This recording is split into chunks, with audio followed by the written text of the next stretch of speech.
আমি আজ তাকিয়ে দেখতে পাচ্ছি মুসলমানদের মধ্যে আজ থেকে হাজার হাজার বছর আগে আব্রাহা যা করে গিয়েছে, কত মুসলমান পরিচয় বহনকারী মানুষেরা নরেন্দ্র মোদীর সঙ্গে হাতে হাত মিলিয়ে আমাদের বাবরি মসজিদ ভেঙে ওই জায়গায় ওরা রাম মন্দির বানাতে সহযোগিতা করেছে। আব্রাহা যদি আল্লাহর ঘর ধ্বংস করার কারণে বা মন মানসিকতা তৈরি করেছে ধ্বংস করবে, ও হস্তি বাহিনী নিয়ে পর্যন্ত এসেছে, এতে যদি আল্লাহ ওকে আবাবিল দিয়ে নিশ্চিহ্ন করে দেয়, দুনিয়ায় আজও যারা এইটার সঙ্গে মিল রেখে আল্লাহর ঘরগুলো একাধারে ধ্বংস করার মন মানসিকতা তৈরি করছেন, আল্লাহ কি আপনারা ছেড়ে দেবে নাকি? ভারতে আজও তাকান একাধারে ওরা কত জায়গার মধ্যে মসজিদ গুলো ভাঙতেছে, আর বাংলাদেশের নাস্তিক রাম আর বামেরা ওদের সঙ্গে হাত মেলাচ্ছে। কথা বলে আমাদের দেশের যে বুড়ি শয়তান এখন পালিয়ে আছে ওই জায়গায়, ওই জায়গার একজন নেতা বক্তৃতা দিচ্ছিলেন, উনি একবারে ক্লিয়ার করে বলেছে যে এই বুড়ি যতদিন হয় আমাদের ভারতবর্ষে এসেছে তবে থেকে অশান্তি শুরু হয়েছে। কারণ এখন সব জায়গার মধ্যে অশান্তির কারণ হয়ে দাঁড়াচ্ছে। আপনি একদিন ঠিকই তাকিয়ে দেখবেন একে আস্তে করে ঘাড় ধাক্কা দিয়ে ওই জায়গা থেকে বের করে দেবে।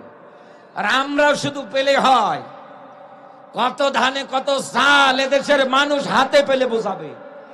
এক কথা বলেন, আপনি কেমন মানব দরদি? আরে ভাই, মেট্রোল দেখে যার চোখের পানি বের হয়, অথচ আবু সাইদের রক্ত দেখার পরে ওর চোখের পানি এক ফোঁটা বের হয় না। মেয়ের মুগ্ধর রক্তর ফোঁটা দেখে ওর চোখ থেকে পানি বের হয় না, মেট্রো রেলের 2টা স্টেশন ভাঙ্গার পরে ওনার চোখ দিয়ে পানি বের হয়। এনাকে ভারতের ওই জায়গার মধ্যে সবাই এখন বলতেছে এনারে তাড়াতাড়ি করে পাঠিয়ে দেওয়া দরকার। আবার কেউ কেউ বলছে যে না, যতদিন থাকতে চায় ততদিন থাকুক।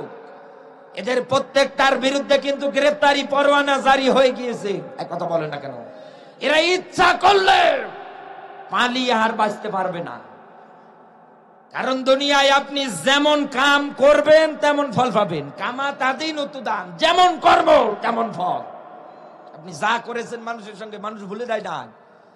আপনি যা করেছেন একাধারে মানুষ এগুলো মনে রেখেছে, শুধু প্রতিশোধ বদলা নেওয়ার পালা সামনে। আপনি তাকিয়ে দেখবেন কোরআনের পাখির সেই মেসেজ, এমন একটা সময় আসবে জালেমেরা যদি ইন্দুরের গর্ততেও ঢুকিয়ে থাকে ওই জায়গা থেকেও মানুষ ওদের টেনে বের করবে। তার মেসেজ ছিল এটাই, পালানোর জন্য ইন্দুরের গর্ত পর্যন্ত তোমরা খুঁজে পাবে না। আজ মিলে যাচ্ছে না? কালামানি কলা পাতায় শুয়ে আসছে। সালমান এফ রহমান দরবেশ দাড়িগুলো কেটে পালাচ্ছে। আর আমি আল্লাহর কাছে দোয়া করি, আল্লাহ কয়টা দাড়ি দাও, আমার দাঁড়িয়ে হয় না। আরে বেটার দাড়ি কেটে কুল পায় না। কত যুবক আছে দাড়ি কাটে, আর আমি দোয়া করি আল্লাহ আমার দাড়ি দাও। দেখেন তো দাড়ি আছে নাকি? দাঁড়িয়ে ওঠে না। জালেমরা দুনিয়ার ময়দানে যা করে আমার আল্লাহ সব দেখে। তিনি কিন্তু ঘুমায় না, তিনি দেখতেছে, কিচ্ছু বলে না আপনাকে। এখনো সময় আছে, স্বৈরাচারদের সহযোগিতা বাদ দেন, দোষরদের পাচাটা বাদ দেন। আল্লাহ আয়াতে স্পষ্ট নিদর্শন উল্লেখ করে দিয়েছে এরকম, দেখো আমি আব্রাহাকে ছেড়ে দেই নাই, আমার সত্যের অবাধ্য যারা হয়েছিল আমি একটাকেও ছাড়ি নাই। সামনে যারা হওয়ার মন মানসিকতা তৈরি করছেন আল্লাহ এদেরকেও ছাড়বে না। আল্লাহ ব্যাখ্যা দিয়েছে ফামাহিলিল কাফিরিনা আমহিলহুম রুয়াইদা। আল্লাহ বলেন কাফের বেঈমান যারা আছে আমি আল্লাহ এদের ছাড় দেই, অবকাশ দেই, কর কত করবি কর, কিন্তু আমি আল্লাহ যেদিন ধরবো তোর বাপ বলার সময় দেব না। আমি আপনাকে একটা ব্যাখ্যা দিচ্ছি এবার এক্সাম্পল আকারে, একটু আপনি শুধু আমার কথাটা ভালো করে মনোযোগ দিয়ে শোনার চেষ্টা করবেন। যে বাড়িতে এসে আমি খানা পিনা করেছি, বাড়ির যিনি মালিক উনি যদি আমার আলোচনা শেষে ডাক দিয়ে বলে ভাই আপনি আমার বাড়ির মধ্যে থেকে যান, ওনার কথায় আমি যদি রাজি হয়ে যাই, যেহেতু আমাকে আগামীকাল পাবনায় যেতে হবে, যে কুষ্টিয়া দিয়ে আমি একেবারে তাড়াতাড়ি পাবনা চলে যেতে পারবো, সকালবেলা উনি আমার খাবার খাওয়ানোর জন্য হয়তো দেখবেন যে এত সকাল নিজের বাড়ির যে পুষ্করণী পুকুর আছে ওই জায়গা থেকে উনি মাছ ধরার চেষ্টা করবে। মাছ যখন ধরতে যাবে আপনি তাকিয়ে দেখবেন একটা বড়শি উনি ব্যবহার করবে মাছ ধরার জন্য। একেবারে শর্টকাট, এটা মাছ ধরার একটা পদ্ধতি। বড়শির মধ্যে খাবার লাগিয়ে ফালিয়ে দেবে। ওনার পুকুর, অনেক মাছ ওই জায়গার মধ্যে ছেড়ে দিয়েছে, কিন্তু 1 ঘন্টা পার হয় একটা মাছও বড়শির মধ্যে উঠছে না। মনে মনে ভাবছে, দাওয়াতও দিলাম, বাড়িতেও মেহমান, আবার বাজারেও যাওয়া লাগছে শীতের দিনে, ওর চাইতে ভালো মনে করে পুকুর পাড়ে এসে বড়শি ফালালাম, মাছ তো ওঠে না। করবো কি আমি? 1.5 ঘন্টা হয়ে যায়, তারপরেও মাছ ধরে না। একটা পর্যায়ে উনি ওই জায়গার মধ্যে বিরক্ত বোধ করতেছেন। হঠাৎ করে তাকিয়ে দেখছে বড়শির যে সুতোটা যেটা নড়াচড়া করছে।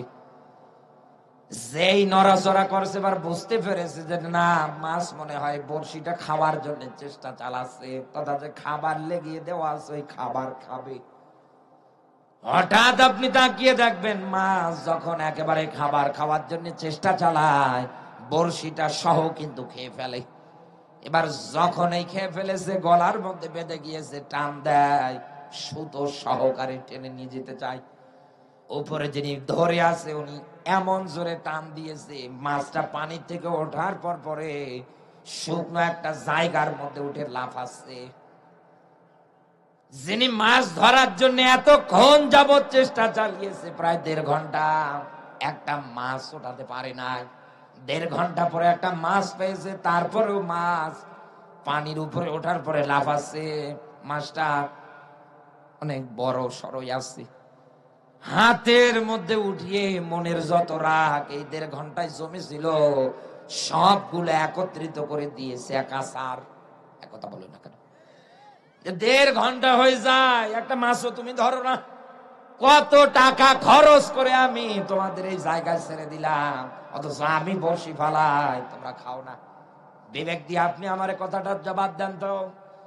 পুকুরের মধ্যে যতগুলো মাছ ছেড়ে দেওয়া আছে, একটা মাছও কি চেনে ওনাকে, যিনি আমার মালিক? ডক্টর ইউনূস সাহেব যদি তার ফৌজ বাহিনী নিয়ে এসে পুকুর পাড়ের সামনে দাঁড়িয়ে ডাক দিয়ে বলে মাছ খাবে, কারণ মাছগুলো পানির মধ্যে তার নিজের মন মতো স্বাধীনভাবে চলাচল করে। কেউ দেখবেন পানির উপরে, কেউ দেখবেন কাদায়, কেউ দেখবেন মাছ বরাবর পানিতে। আলমডাঙ্গা ভাসি যেই ওই জায়গায় গিয়ে ডাক দিক না কেন, মাছ কারো কথা শুনবে না। ওরা নিজের মন মতো একাধারে চলাচল করবে। বাস্তবতা তো এটাই। তামাম দুনিয়ার মধ্যে যতগুলো মানুষ আছে, সব মানুষগুলো ঠিক এইরকম মাছের মতো অবাধ্যতায় চলছে। মসজিদে আজান হয়, আপনি নামাজে যান না, আপনার কেউ কিছু বলে না, কেউ আপনার খাবার পর্যন্ত বন্ধ করে না। কথা বলে না কেন? রমজান মাস আসবে, রোজা আপনি রাখছেন না, আপনাকে কেউ কোনো কিছু বলছে না, বলবেও না।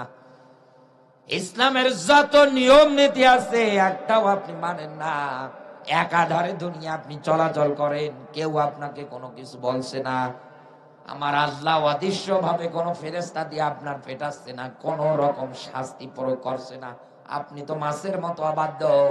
এই জন্যই তো আল্লাহ ডাক দিয়ে বলেছে, আমি কাফের সম্প্রদায় যারা আছে, যারা আমার দুনিয়ায় সত্য বিধান অস্বীকার করে, আমি আল্লাহ এদের ছাড় দেই, ঢিল দেই, কর কত করবি কর।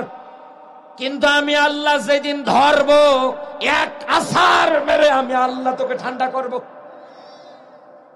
ঠিক আছে, এনার মতো মাছ একেবারে জোরে আছাড় দিয়েছি, মাছ একটা আছাড় খাওয়ার পর পরে চোখ দুটো উল্টিয়ে ফেলেছে। আমার আল্লাহ তো আপনাকে ওই কায়দায় ধরেছে। এক কথা বলে না, এই ব্যাখ্যা দেওয়ার পরেও আপনি মিলিয়ে দেখেন কত মানুষ আছে তার কান অব্দি পর্যন্ত এই কথা পৌঁছায় না।